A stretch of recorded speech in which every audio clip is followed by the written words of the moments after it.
Hello hi friends. இன்றைக்கி நம்ம எந்த ரெசிபி பார்க்க போகிறோன்னா சன்னா மசாலா தான். ஒரு ஹோட்டல் ஸ்டைலில் ரொம்பவே பர்ஃபெக்டான சன்னா மசாலா எப்படி பண்ணுறதுன்னு பார்க்கலாம். இதை சின்ன குழந்தைங்கள்லேருந்து பெரியவங்க வரைக்கும் நல்லா விரும்பி சாப்பிட்லாம். ஏன்னா இதில் ஜாஸ்தியெல்லாம் ஆயிலெலாம் சேர்க்கவே இல்லை. ரொம்பவே ஹெல்த்தியான ரெசிபி. இதை நீங்கள் பிரேக்ஃபாஸ்ட்டு, லன்ச், டின்னர் 3 டைம் கூட எடுத்துக்கலாம்.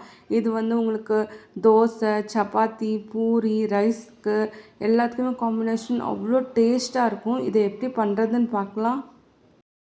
3/4 கேஜி வெள்ளை சுண்டல் எடுத்துக்கோங்க.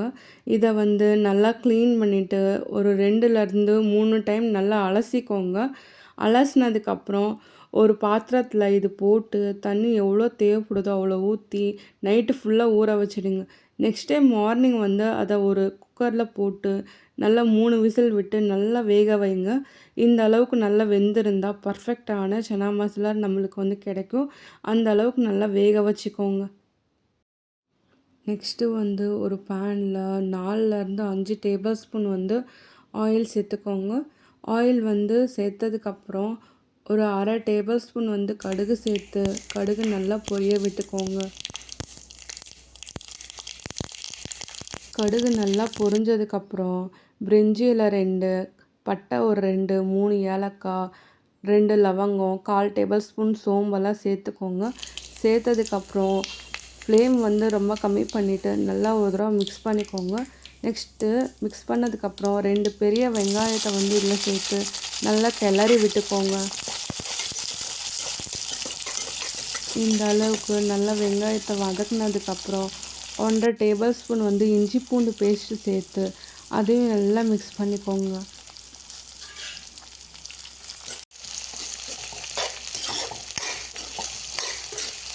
இந்த அளவுக்கு நல்லா இஞ்சி பூண்டு பேஸ்ட்டோட பச்சை வாசனைலாம் போகிற அளவுக்கு நல்லா வதக்குனதுக்கப்புறம் தக்காளி 3 பழுத்த தக்காளியை எடுத்து அதையும் இதில் சேர்த்து நல்லா கிளறி விட்டுக்கோங்க.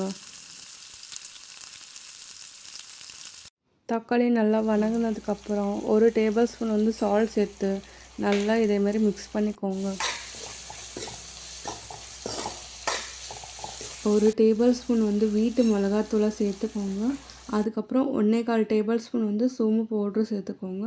எதனால் நம்ம இதெல்லாம் சேர்க்குறோன்னா இது சேர்த்தா தான் ரொம்ப வாசனையாக இருக்கும், ரொம்ப டேஸ்ட்டாகவும் இருக்கும். அதனால இந்த 2 பவுட்ரு சேர்த்து நல்லா மிக்ஸ் பண்ணிக்கோங்க. நெக்ஸ்ட் நம்ம வேக வச்சுருப்போம்ல அந்த சுண்டலில் பாதி சுண்டலை மட்டும் இதில் குழம்புல போட்டு நல்லா மிக்ஸ் பண்ணிக்கோங்க. பேலன்ஸ் இருக்கிறத இதே மாதிரியே நல்லா மசிச்சுக்கோங்க. எவ்வளோ உங்களால் முடியுமோ அவ்வளோ நல்லா மசிச்சுட்டு அதையும் இதில் சேர்த்துக்கோங்க. எதனால நம்ம இதேமாரிலாம் மசிக்கிறோன்னா அப்போ தான் குழம்பு சன்னா மசாலா ரொம்பவும் திக்காக இருக்கும், ரொம்பவும் டேஸ்ட்டாகவும் இருக்கும். அதனால இந்த அளவுக்கு நல்லா மசிச்சுட்டு அதையும் இதில் சேர்த்து நல்லா மிக்ஸ் பண்ணிக்கோங்க.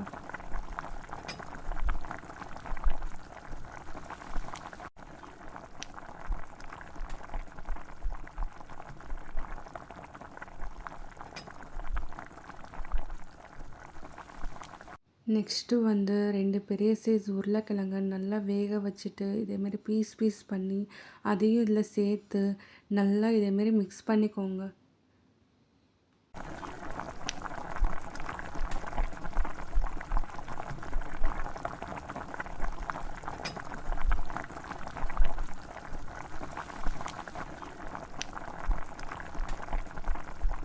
ஒரு கையளவு கருவேப்பிலையை சேர்த்துக்கோங்க.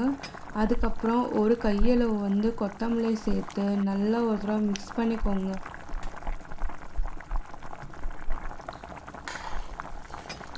நல்லா மிக்ஸ் பண்ணிவிட்டு ஒரு 5 நிமிஷம் நல்லா கொதிக்க வச்சுக்கோங்க. கொதிக்க வச்சு இறக்குனா நம்மளோட ஹோட்டல் ஸ்டைலில் பர்ஃபெக்டான சன்னா மசாலா ரெடி ஆகிடுச்சு. இதே மெத்தடில் நீங்களும் ட்ரை பண்ணி பாருங்கள். ரொம்பவே டேஸ்ட்டாக இருக்கும். சின்ன குழந்தைங்கள்லேருந்து பெரியவங்கள வரைக்கும் ரொம்பவே விரும்பி சாப்பிடுவாங்க. இந்த ரெசிபி உங்களுக்கு ரொம்ப பிடிச்சிருந்தா லைக் பண்ணுங்கள், ஷேர் பண்ணுங்கள் அண்ட் மறக்காமல் நம்ம சேனலை சப்ஸ்கிரைப் பண்ணி பார்த்துட்டு கமெண்ட் பண்ணுங்கள்.